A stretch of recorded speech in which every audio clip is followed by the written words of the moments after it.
Thank you to Houseless Gamer for the tweets, by the way. I'll go ahead and retweet that. Lots of awesome people retweeting as well.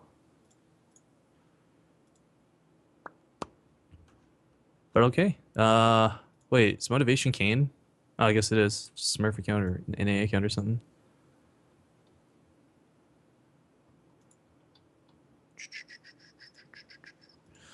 All right. Well, without further ado, let me just turn my buttons on. Here we go. It's not a best of, guys. It's just, well, I guess it's a best of one, if anything. Basically, we got Canada versus America. This is kind of a cool idea organized by like Suppy and Huck and all these wonderful dudes. And yeah, we'll just jump right into it. Thanks for tuning in. Spawning here in the top left corner of the map, representing the color green, but also representing the color America. It is the green Protoss known as Hitman. And his opponent allegedly eats American flags for breakfast all the way from Switzerland, playing for my insanity, but more importantly, here to represent Canada, it is my insanity's Kane. And I actually have to fix my game sounds just a sec. I forgot I had turned these to like wicked low earlier, because for some reason on an EU server, my StarCraft was like mad loud. But Habitation Station is a newer map. If you guys didn't get to see it in the Red Bull Battlegrounds, if you didn't get to see it in the Team Liquid map making competition, there's some pretty cool attributes to this map. Namely, this is one of the few maps that have come back and re-emerged with a gold base. I think the last time we had a gold base in the ladder was, oh gosh, like Neoplanet S. Talk about old school. But yeah, over here to the left of the main or the right of the main, basically the central part of the maps, there are gold bases that are actually pretty easy to defend. I mean, there's a lot of chokes leading into it, and there's a lot of ways around the map to get to them. But for the most part, taking a third base at that gold is not out of the question. Now, that being said, because everyone knows that the gold base is such like a desirable base, oftentimes, I imagine we're going to see players expand more towards the south. Just like Neoplanet S, the third base layout is a little bit fickle in that manner. Kane, I believe, is the only player coming from outside of North America, I believe. Again, he's currently resided in Switzerland. We are playing on the North American server for the North American event, of course. Hitman may have a slight advantage in that regard, but, I mean, let's be honest, it's not much. Hitman, of course, someone who plays a little bit different, I think we can say, though. He's not your typical all-inner, but he still likes his all-ins. He absolutely killed Scarlet for Shellcraft America Winter, and I think everybody who watched that series was like, wait, what? And I've actually heard it described before. You know, Scarlet's biggest mistake was playing against Protoss, not playing against Hitman. So we'll see if Kane, you know, obviously watched and was part of Shellcraft America, has learned much from that, if he'll get caught off guard by the same sort of tricks. Probably immediately evacuating the base, and the links are going to pop out, not going to die. Proxy pylons are kind of cool on this map too. I've actually had probably a little more experience than some on this map, because of course I had the honor... Whoa, Hitman killing... What, is that first blood? Killed like a critter! Who kills critters? Hitman, what are you doing? Okay, anyway, I was going to say... one thing about this map that I liked was we got to cast this one a lot during the Team Liquid map making competition. This one was actually picked quite often, and this high ground over here in the middle of the map with these ramps will come into play in a big way for Hitman. We'll talk about that in a moment here, as I'm just trying to see if that probe's going to die, if he'll YOLO in for a pylon, or no, just end up going down. But anyways, the central part of the map in the southern half, there's no watchtower to cover that. Only the northern part of the map has the watchtower, so you can actually circumvent army pretty nicely. First blood. The critter wasn't first blood, that certainly was. The base is down here to the corners as well. These really cool banana hallways, but they are covered by high grass / collapsible rocks. So it's, again, another interesting dynamic to the map. Now, Hitman has got his natural up. He's been playing pretty, I guess, how do you want to phrase this? Like Wings of Liberty-ish, just that slow build up to the mid-game.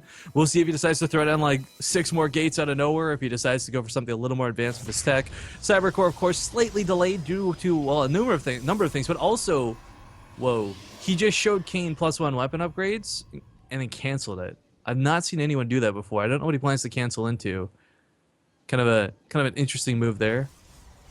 Because of course, if Kane, he's not going to come to the top of the map to scout it again. Man, that's actually pretty cool thinking out of Hitman. We'll see where that gas ends up going instead. Warp Tech and Sentry's on the way, so Kane may be able to discern, like, hey, there's no way you afford Warp Tech, +1 weapons, a Mothership Core, and Sentries. But I don't think he's going to see this for any relative time. Overlord's coming in from Kane, actually scouting information, looking for that. Third base has been established in the meantime, towards the south, as predicted. Nothing too out of the ordinary there. We'll see if Kane can really try and bully his opponent with the economy. Again, the third base being the gold is really tempting, but I think everybody at this point is aware of just how dangerous that base can be, and putting all of your investment into it might not actually be worth the extra minerals you get from it. Now, looks like he is going to restart +1 weapons again. I'm a little bit curious about that cancel earlier, though. Maybe just a little bit paranoid, want to get the mothership core out slightly sooner. Not the biggest deal, of course, because he'll just wait for the timing on this before he actually pushes out to attack. 2 sentries killing the overlords. This also might be why, just like Kane probably knows. 2 lings do try and get into the main, but they do get picked off on the way, so sadly not a lot of scouting information revealed there. Another overlord coming in. I think Kane's very aware that Hitman is willing to do something like swap it on a die and turn around and change his tech path entirely. So perhaps a little bit worried. I don't know. Overlords have been picked off by 3 sentries. Rather vigilant is Hitman as he tries to make sure there's no scouting information in his base. Twilight Council 3 more gateways coming in the main. We'll see what he goes with this.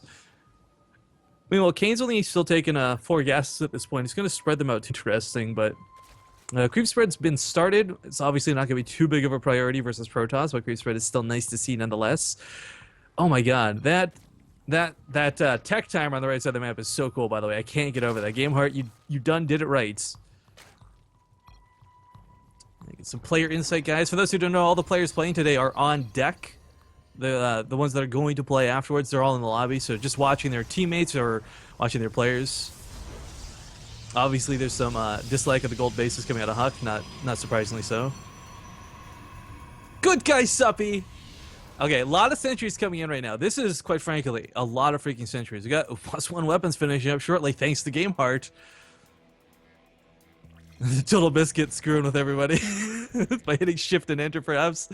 Anyways, with the sentries coming down, there's actually not a large count of anything to come up behind them, which makes this a little bit scary. In fact, Blink is going to be the opportune tech of choice.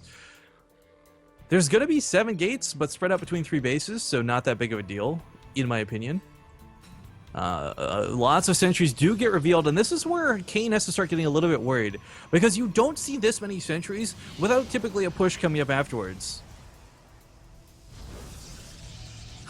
And Kane, well, actually, Kane's right outside of his door with the roaches. Again, there's so many sentries available between this cannon. I mean, this is like the biggest ramp you've ever seen next door to your mama. But this still is going to be hard to force field everything off here. So backs up a little bit, tries to use the gateways to some of his SimCity. I like that move. Lings still do not have metabolic boost, but they're going to soak some of these hits. Yeah, Team Canada looks to be the aggressor, not what anyone would have expected. But finds a way up here into the natural base. Hitman completely caught off guard by this. We'll get some beautiful force fields actually lock this down. The sentries are going to take some hits for sure, but for the most part, Kane's already in here. He's going to kill the stalkers warping in. He's going to get the +2 weapons. It gets denied, as Gameheart points out. And looks like the sentries on the front lines have actually collapsed. Kane with this rather... What? That was an attack that Hitman was ready to take, but he just wasn't ready for where it was going to take place. The expansion of Hitman, I don't think was a terrible idea, but getting caught off guard like this, typically you have a Zealot on hold position in the wall, you get the force field in, buy yourself a little bit of time, but the Robo facility's only just finished up. There's no way an Immortal gets out in time. He's actually running out an Observer, not sure if a mistake or on purpose, but is going to have to clean this up. Nexus falls, Stalkers warping in en masse. Blink has been revealed, more so on top of this. Link speed's finished now too, so flooding on in with reinforcements not going to be a problem, and it looks like Kane is going to bully Hitman out of game number 1.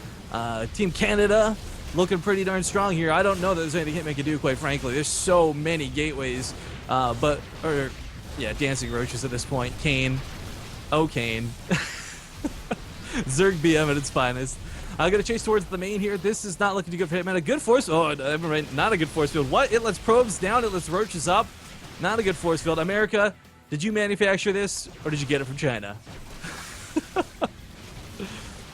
Hendula's playing the diplomatic role that Canadians do, where he apologizes, rightfully so, on behalf of Canadians. Overdosed of too much freedom, couldn't play, no GG out of America, but Kane will take game number 1 for Canada.